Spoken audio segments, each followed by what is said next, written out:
চেষ্টা করছেন যে আসামি তাকে যে আসামি ডেড বডি বিভিন্ন পার্টগুলি কোথায় ফেলেছেন সেটা তারা হয়তো শীঘ্রই তারা বের করে নিতে পারবে।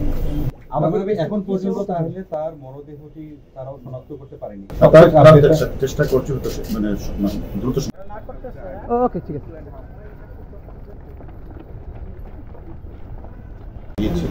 আমরা যে আপনাদেরকে বলেছি আসামি যে যে এখানে হত্যাকাণ্ড সংঘটিত করেছে এবং সেখানে তারা জিজ্ঞাসাবাদ করেছে আমাদের তাদের কাছে স্বীকার করেছে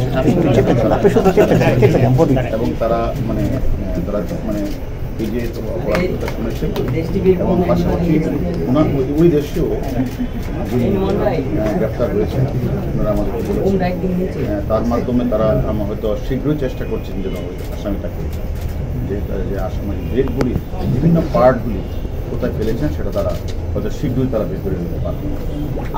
এখন পর্যন্ত তাহলে তার মরদেহটি তারাও শনাক্ত করতে পারেনি। চেষ্টা করছি মানে দ্রুত সময় তারা পেয়ে। হারুন ভাই, দেশে বা ভারতে অন্য কেউ এটার সঙ্গে যুক্ত আছে কিনা? ওরা কি কাউকে অ্যারেস্ট করেছে হারুন ভাই? সেই কথা বলেছে।